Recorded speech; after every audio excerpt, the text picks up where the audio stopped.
ये कहानी एक गरीब लोहार की है जिसका नाम हरिया था। वो लोहे की विभिन्न चीजें बनाकर उन्हें बेचता था और उसी से अपनी पत्नी के साथ अपना जीवन यापन करता था। अरे धनराज भाई, कहाँ जा रहे हो? या फिर मेरे ही पास आए हो कोई लोहे की चीज बनवाने? बताइए क्या बनवाना है, मैं उसे एकदम बढ़िया और मजबूती से बना कर दूंगा। अरे हरिया, मेरे इतने भी बुरे दिन नहीं आए हैं कि मैं तुझसे कोई लोहे की चीज बनवाऊं। तेरे जैसे गरीब से भला क्या उम्मीद रखूं? बेकार में पैसे ही बर्बाद हो जाएंगे। मैं तो दूसरे गांव के लोहार के पास जा रहा था, तुझे देखा तो बस रुक गया। खैर, अब मैं चलता हूँ। ऐसा कहकर धनराज वहां से चला गया। हरिया गरीब था, इसलिए गांव के ज्यादातर लोग उसका मजाक उड़ाते थे और उससे कुछ भी बनवाने नहीं आते थे। इसी कारण कभी कभी हरिया को अपना घर ठीक से चलाने में भी काफी दिक्कतों का सामना करना पड़ता था। हे भगवान, मैंने जीवन में कभी किसी के साथ बुरा नहीं किया और ना ही किसी का बुरा सोचा, फिर मेरे साथ ही आप ऐसा क्यों कर रहे हैं?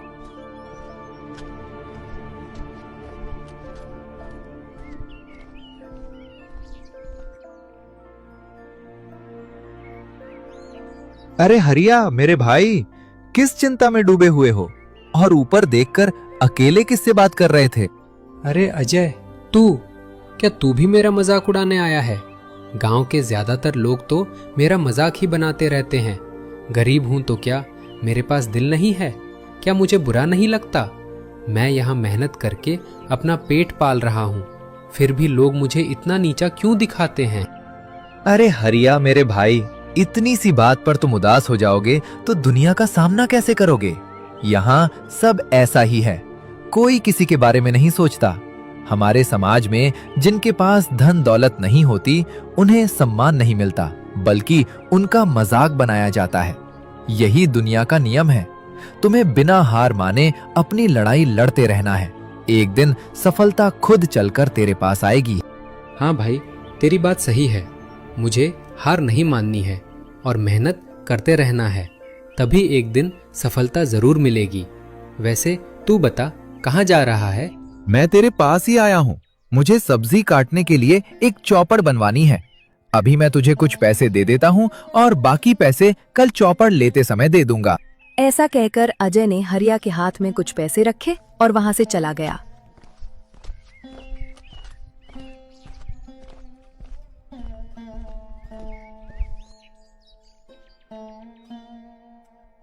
ज्यादा देर न करते हुए मैं अजय का चौपड़ बनाने में लग जाता हूँ, ताकि कल उसे समय पर दे सकूं।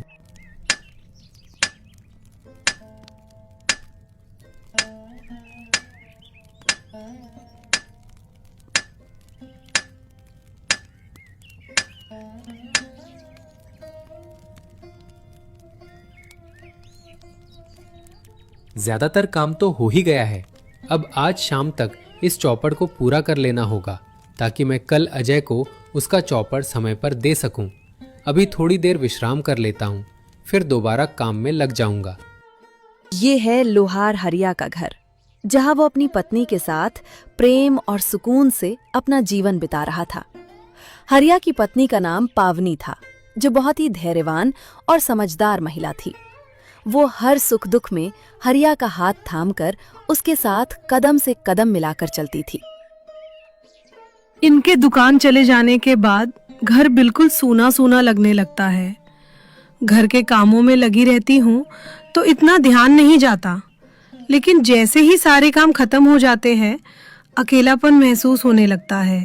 खैर, अब शाम होने ही वाली है, वे भी आते ही होंगे।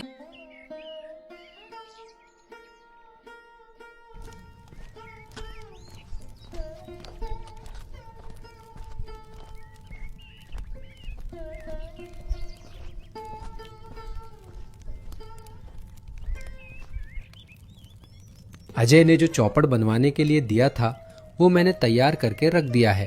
अब वो कल जब भी आएगा मैं उसे दे दूंगा। आज अगर एक और ग्राहक आ जाए तो घर का सारा ज़रूरी सामान खरीद पाऊंगा, नहीं तो केवल कुछ ही सामान ले जा सकूंगा।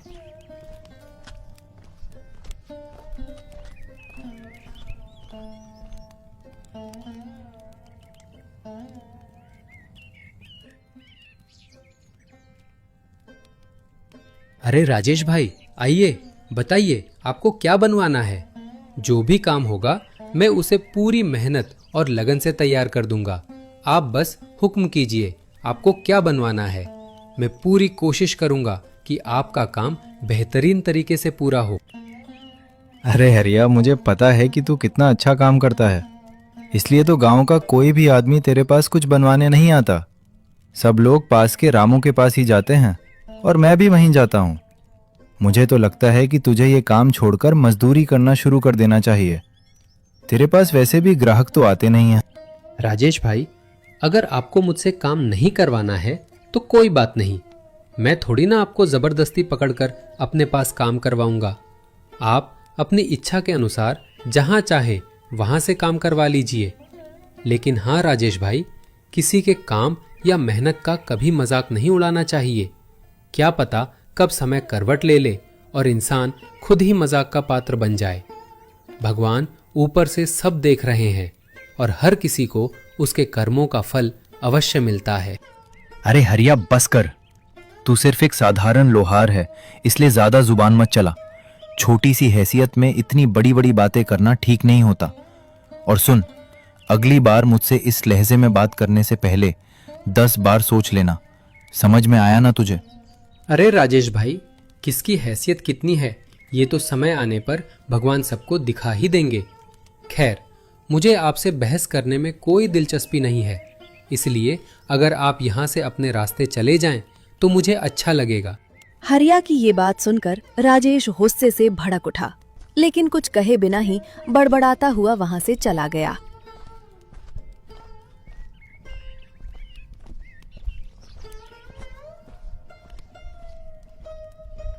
पता नहीं लोग मुझसे इतना नाराज क्यों रहते हैं। मैंने तो आज तक किसी का बुरा नहीं किया, फिर भी लोग मुझसे लड़ने झगड़ने पर उतारू रहते हैं। इन्हीं लोगों की वजह से जो लोग मुझसे काम करवाना चाहते हैं वे भी मेरे पास आना बंद कर देते हैं।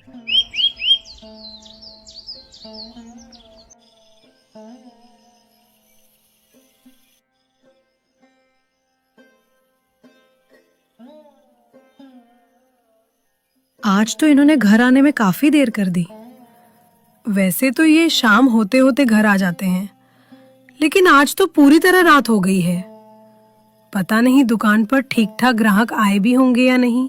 इन्हें तो हमेशा बस ग्राहकों की ही चिंता लगी रहती है। चारों ओर रात का गहरा सन्नाटा छा चुका था। सभी लोग अपने अपने घर लौट चुके थे, लेकिन हरिया अभी भी अपनी दुकान पर बैठा किसी ग्राहक के आने का इंतजार कर रहा था। आज तो अजय के अलावा एक भी ग्राहक नहीं आया। अगर ऐसा ही चलता रहा तो घर चलाना सचमुच बहुत मुश्किल हो जाएगा। मैंने आज तक कभी किसी का बुरा नहीं किया, बल्कि किसी के बारे में बुरा सोचा तक नहीं। फिर भी लोग मुझसे काम नहीं करवाते और ऊपर से तरह तरह के ताने भी सुनाते हैं। हरिया काफी देर तक खुद से बातें करता रहा, लेकिन जब उसे किसी ग्राहक के आने की कोई उम्मीद नहीं रही तो उसने मायूस होकर दुकान बंद कर दी।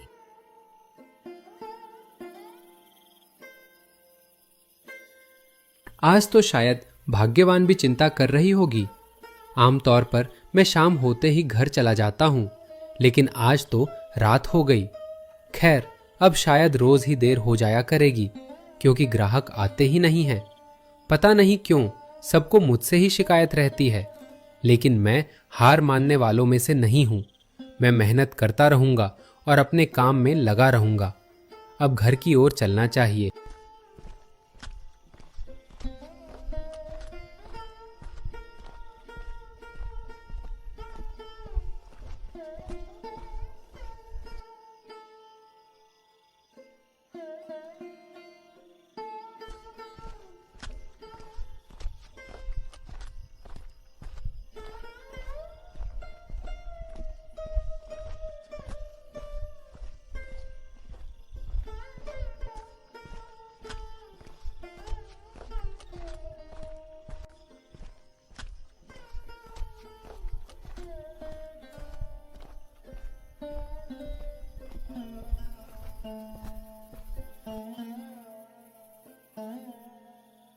अरे जी, आज आपको घर आने में इतनी देर क्यों हो गई? आप तो आमतौर पर शाम तक घर आ जाते हैं और आज आपके हाथ भी खाली हैं। क्या घर का सामान नहीं लाए?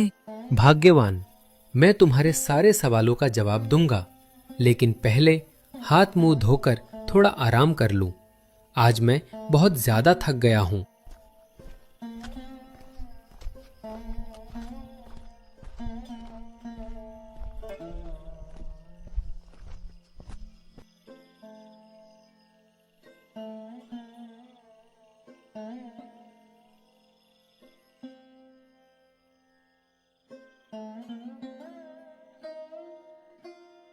अच्छा जी, अब तो बताइए आज आपको इतनी देर क्यों हो गई और घर का सामान भी नहीं लाए? क्या कोई बात है? आप मुझे थोड़े चिंतित भी लग रहे हैं। भाग्यवान, तुम्हें तो पता ही है कि गांव के ज्यादातर लोग मुझे ताने सुनाते रहते हैं और मुझसे कोई काम भी नहीं करवाते। जो 2-4 लोग मेरे पास काम करवाने आते थे, बाकी लोगों ने उन्हें भी भड़काकर मेरी दुकान से दूर कर दिया। आज तो पूरे दिन में सिर्फ मेरा दोस्त अजय ही एक चौपड़ बनवाने आया था। ऐसे में घर का सामान लाने लायक पैसे भी नहीं जुट पाए। बस इसी वजह से मेरा मन बहुत उदास है। अरे जी, आप तो हमेशा मुझसे कहते हैं कि जीवन में कभी हार नहीं माननी चाहिए। परिस्थितियां कैसी भी क्यों ना हो, हमें अपना हौसला बनाए रखना चाहिए। तभी तो जीवन में एक ना एक दिन सफलता जरूर मिलती है। और आज आप खुद ही इतने मायूस हो गए। नहीं भाग्यवान, मैं हार नहीं माना हूं, बस बुरा लगता है। मैंने कभी किसी का बुरा नहीं किया, फिर भी लोग मुझे ताने सुनाते हैं और मुझसे नफरत करते हैं। जो 2-4 लोग मुझसे काम करवाते थे, उन्हें भी बहला फुसलाकर मेरी दुकान से दूर कर दिया गया। बस यही सब बातें मुझे चिंता में डाल देती हैं। खैर, तुम चिंता मत करो, मैं हार मानने वालों में से नहीं हूँ। मेहनत करता रहूंगा और जीवन में आगे बढ़ता जाऊंगा। हाँ जी, अब आई ना आप जैसी बात। अब आप आराम कीजिए, मैं रसोई में जाकर खाने का इंतजाम करती हूँ। खाना बनते ही मैं हम दोनों के लिए यही परोस कर ले आऊंगी।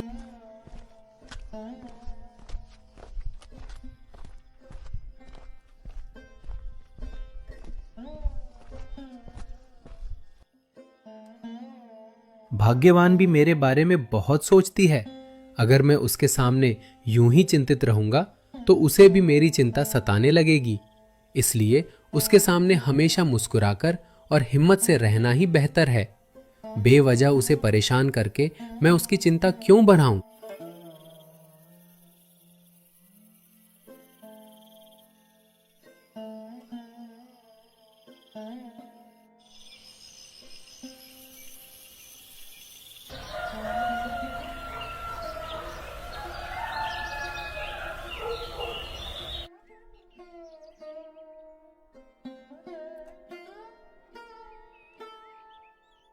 भाग्यवान, मैं दुकान के लिए निकलता हूं।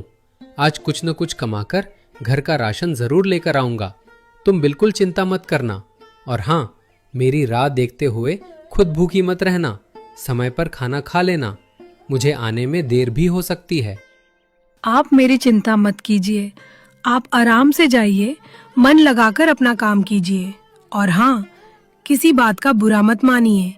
बस हिम्मत रखिए और कोशिश करते रहिए। मुझे पूरा विश्वास है कि भगवान आपकी मेहनत जरूर रंग लाएंगे। ठीक है भाग्यवान, अब मैं निकलता हूं। तुम अपना अच्छे से ख्याल रखना।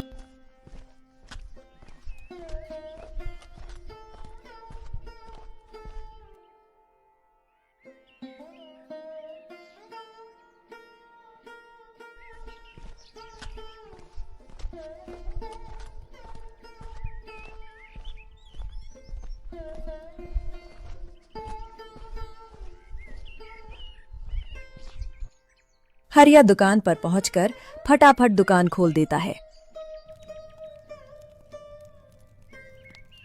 कल तो अजय के बाद एक भी ग्राहक नहीं आया। पता नहीं आज कोई ग्राहक आएगा भी या नहीं। अजय भी शायद थोड़ी देर बाद अपना चौपड़ लेने आएगा। हे भगवान, आज किसी तरह 2-4 ग्राहक भेज दीजिए ताकि मैं घर का जरूरी सामान लेकर जा सकूं।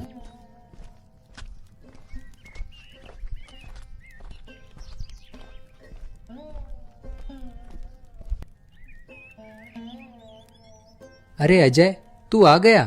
देख, मैंने तेरा चौपड़ पहले ही बनाकर तैयार रख दिया था। अच्छा हुआ तूने इसे पहले ही तैयार रख दिया। मैं कुछ काम अधूरा छोड़कर आया हूँ, इसलिए चौपड़ लेकर अब जल्दी से घर के लिए निकलता हूँ। अजय की बात सुनकर हरिया ने उसे चौपड़ दे दिया। चौपड़ लेकर अजय भी वहां से अपने घर के लिए निकल गया।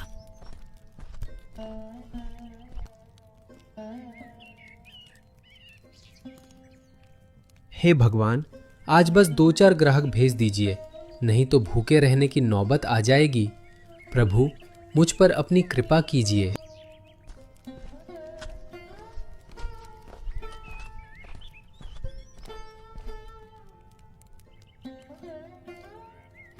अरे भाई, क्या तुम ही हरिया लोहार हो?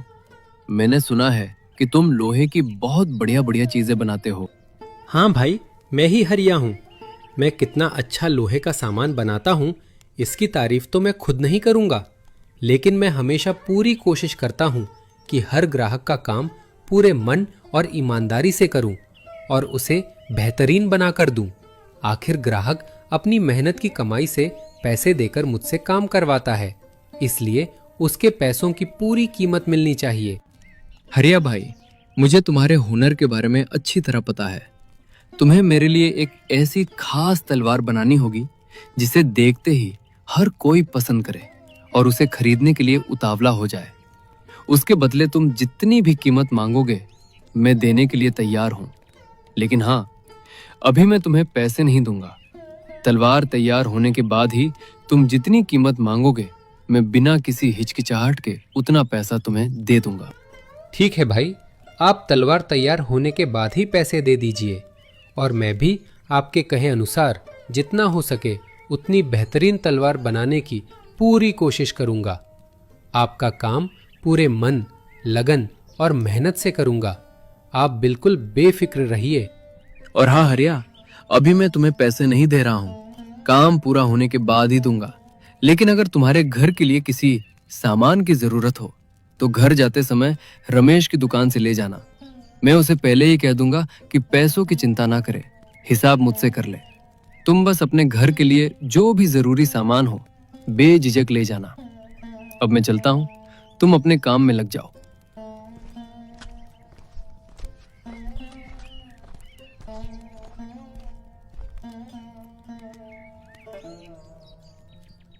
आज तक किसी ने भी मुझसे इस तरह खास तौर पर कुछ बनाने के लिए नहीं कहा था और ना ही कोई बिना एक पैसा दिए इतना बेहतरीन काम करने की उम्मीद लेकर गया था। लेकिन ये आदमी मुझे थोड़ा अलग लग रहा है। खैर, ग्राहक भगवान के समान होते हैं, उनके कहे अनुसार काम करना मेरा कर्तव्य है। अब मैं भी बिना समय गवाए उनके बताए अनुसार एक शानदार तलवार बनाने में लग जाता हूँ। इसी तरह हरिया पूरी ईमानदारी, मेहनत और लगन के साथ एक बेहतरीन तलवार बनाने में जुट गया।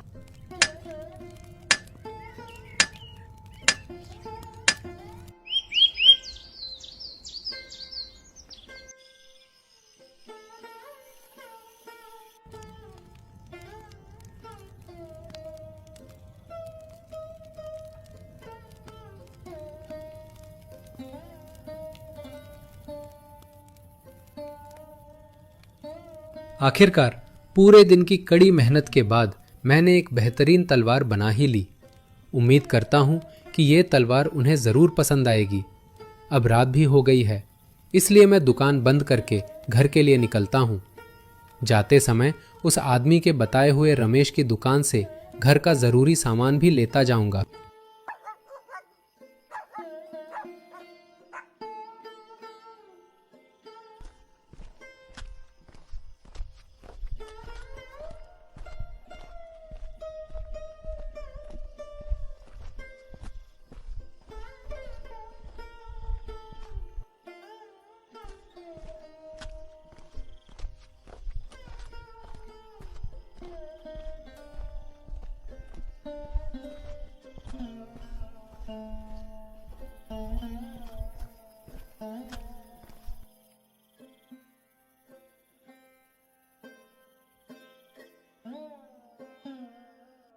भाग्यवान, आज दुकान पर एक थोड़ा अजीब आदमी आया था।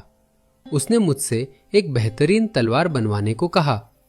हैरानी की बात तो यह है कि उसने काम शुरू होने से पहले एक भी पैसा नहीं दिया। उसने कहा कि तलवार तैयार होने के बाद मैं जितनी भी कीमत बताऊंगा वो बिना किसी मोल भाव के उतने पैसे दे देगा, और घर के सामान की चिंता न करने को भी कहा। उसने बताया कि उसके जान पहचान वाले रमेश की दुकान से उसका नाम लेकर जो भी जरूरी सामान चाहिए ले आऊं। पैसों का हिसाब वो खुद रमेश से कर लेगा। अच्छा जी, ये सब तो ठीक है, लेकिन आपने उनके लिए बेहतरीन तलवार बनाई है या नहीं? ग्राहक चाहे जैसा भी हो, हमारे लिए तो वो भगवान के समान होता है। उनके कहे अनुसार उनका काम पूरी ईमानदारी और लगन से करना ही हमारा कर्तव्य है। उनके जाते ही मैं तलवार बनाने में लग गया था। उसे तैयार करने में काफी समय लग गया, क्योंकि उन्होंने कहा था कि तलवार ऐसी होनी चाहिए जिसे देखते ही हर किसी को पसंद आ जाए और उसे खरीदने का मन करने लगे। उसी काम को पूरा करने में मेरा पूरा दिन निकल गया। तलवार तैयार करके ही मैं अभी घर पहुंचा हूँ। अच्छा जी, ठीक है, आपने बहुत अच्छा किया कि उनके कहे हुए दिन पर ही एक बेहतरीन तलवार बनाकर तैयार कर दी। अब कल जब वे उसे लेने आएंगे तो आप उन्हें दे दीजिएगा। अभी आप बैठिए, मैं खाना परोसकर यहीं लेकर आती हूँ, फिर हम दोनों आराम से खाना खाएंगे।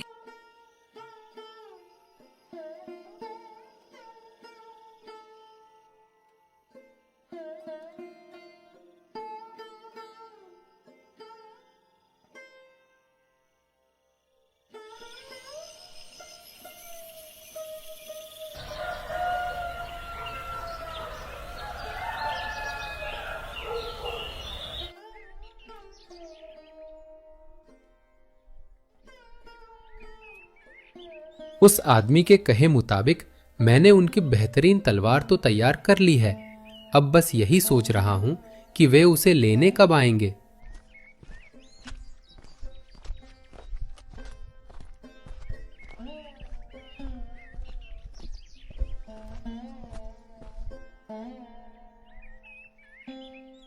अरे हरिया, क्या ये इतनी बेहतरीन और चमचमाती हुई तलवार तुमने बनाई है?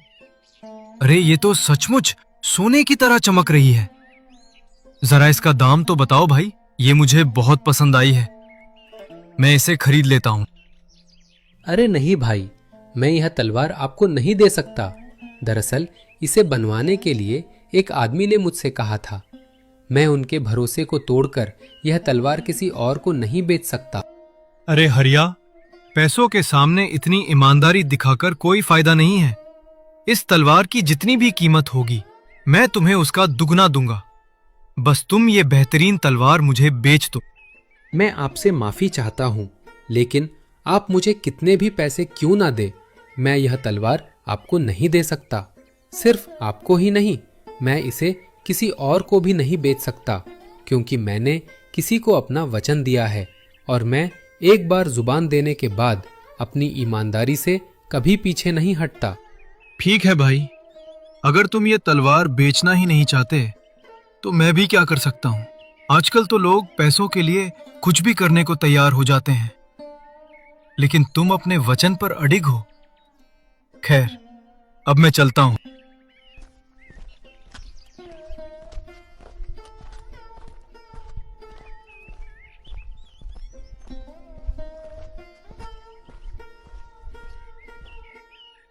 इसी तरह हरिया अपनी ईमानदारी पर अडिग रहकर उस आदमी का इंतजार करता रहता है।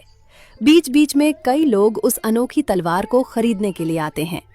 बहुत से लोग उसकी कीमत से कहीं ज्यादा पैसे देने की भी पेशकश करते हैं, लेकिन हरिया अपनी ईमानदारी और दिए हुए वचन के रास्ते से कभी नहीं दिखता।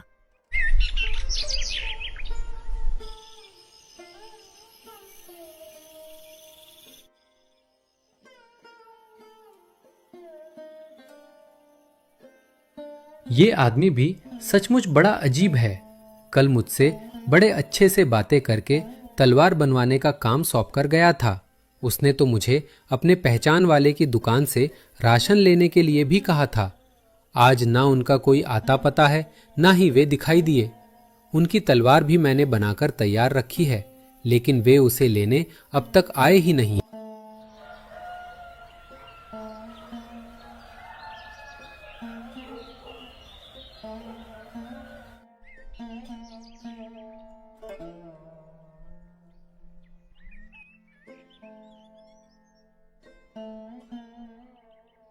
अरे जी, वो जो एक आदमी हमसे एक अनोखी तलवार बनवाने के लिए कहकर गया था, क्या वो अपनी तलवार लेने आया था?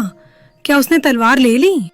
नहीं भाग्यवान, वह आदमी अभी तक अपनी तलवार लेने नहीं आया। पता नहीं आखिर क्या बात है। अब तो हाल यह है कि जो भी दुकान के सामने से गुजरता है, इस अनोखी तलवार को देखकर इसे खरीदने के लिए रुक जाता है। मैं जो भी कीमत बताऊं, चाहे जितनी भी हो, लोग देने को तैयार हैं। लेकिन जिस आदमी ने मुझ पर भरोसा करके ये तलवार बनवाने की जिम्मेदारी सौंपी है, मैं उसी का इंतजार करूंगा। उसके भरोसे को मैं किसी भी कीमत पर टूटने नहीं दूंगा। हाँ जी, आपकी बात बिल्कुल सही है। खैर, अब आप दुकान के लिए निकल जाइए, नहीं तो देर हो जाएगी। भगवान करे आज आपका दिन अच्छा बीते और कुछ अच्छे ग्राहक भी मिल जाएं। पावनी की बात सुनकर हरिया मुस्कुराया, फिर बिना कुछ कहे चुपचाप वहां से अपनी दुकान के लिए निकल गया।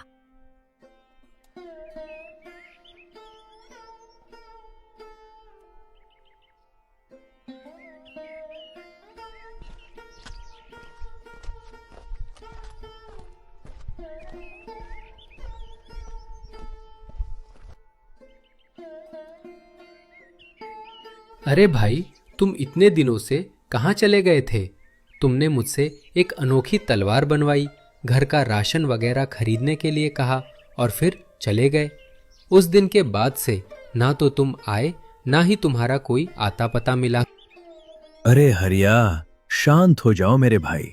ये रामू है और ये मेरा ही सेवक है। दरअसल मैंने ही इसे तुम्हारे पास एक बेहतरीन तलवार बनवाने के लिए भेजा था। साथ ही मैंने तुम्हारी एक परीक्षा लेने की योजना भी बनाई थी और उस परीक्षा में तुम पूरी तरह सफल रहे हो। ये बात सुनकर हरिया हैरान रह जाता है और कहता है, परीक्षा? कैसी परीक्षा? और मैं उसमें सफल कैसे हुआ? मैंने तो कुछ भी नहीं किया। आपकी बातें सुनकर मुझे बहुत हैरानी हो रही है। कृपया मुझे पूरी बात विस्तार से समझाइए। हरिया, ये तुम्हारी ईमानदारी की परीक्षा थी और उसमें तुम पूरी तरह सफल रहे। इतने दिनों में जो कई ग्राहक इस अनोखी तलवार को उसकी कीमत से 10 गुना अधिक धन देकर खरीदना चाहते थे, उनमें से कुछ लोग मेरे ही भेजे हुए थे। लेकिन तुमने अपनी ईमानदारी का साथ नहीं छोड़ा और रामू के आने का धैर्यपूर्वक इंतजार करते रहे। तुम्हारी यही ईमानदारी देखकर मैं बहुत प्रसन्न हूं। अब तुम्हें गरीबी में जीवन बिताने की आवश्यकता नहीं पड़ेगी। आज से मैं तुम्हें एक सम्मानपूर्ण और सुखी जीवन दूंगा। मैं आपकी बात समझ गया, लेकिन एक बात अब भी मेरी समझ में नहीं आई कि आपने ऐसा क्यों किया। आप तो मुझे जानते भी नहीं थे। अरे हरिया, तुम सच में बहुत नादान हो, लेकिन उतने ही ईमानदार इंसान भी हो। सुनो, आज से लगभग 2 साल पहले की बात है। मेरे पिताजी गांव के बाहर थोड़ी देर टहलने के लिए गए थे, यानी तुम्हारे गांव की ओर। पता नहीं अचानक शरीर इतना हल्का क्यों लगने लगा है। इस बुढ़ापे में कब कौन सी बीमारी आ जाए, कुछ कहा नहीं जा सकता। अब तो मैं घर से भी काफी दूर आ गया हूँ। आखिर अब मैं क्या करूं? हे भगवान, अब तो पेट में दर्द भी शुरू हो गया। अब मैं कहाँ जाऊं, क्या करूं? जिस गांव की ओर टहलते हुए जा रहा था, वहां तक भी नहीं पहुंच पाया और इधर अपने घर से भी काफी दूर आ गया हूं।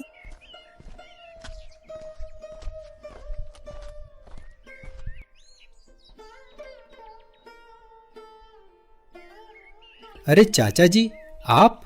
मैं आपको ठीक से पहचान नहीं पाया। खैर, वह सब बाद में। आपको देखकर लग रहा है कि आपकी तबीयत ठीक नहीं है। क्या हुआ है चाचा जी? आपकी तबीयत अचानक कैसे बिगड़ गई? अरे बेटे, पता नहीं क्यों अचानक शरीर बहुत कमजोर लगने लगा है। मैं तो बस थोड़ा टहलने के लिए निकला था, लेकिन अब समझ नहीं आ रहा कि क्या करूं। लगता है अगर आप ऐसे ही यहाँ बैठे रहे तो आपकी तबीयत और ज्यादा बिगड़ सकती है। आइए मेरे साथ मेरे घर चलिए। वहाँ आप आराम कर लीजिए और थोड़ा बहुत कुछ खा भी लीजिए। इससे आपके शरीर में थोड़ी ताकत आ जाएगी।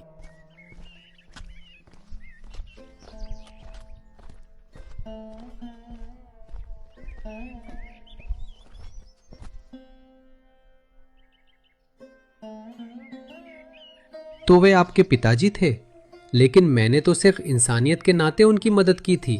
इसके लिए मेरी ईमानदारी की परीक्षा लेने की क्या जरूरत पड़ गई?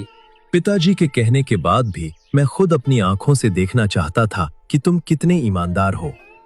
इसलिए मैंने तुम्हारी यह परीक्षा ली और तुम इस परीक्षा में पूरी तरह सफल रहे। अब तुम्हारे जीवन में गरीबी नहीं रहेगी।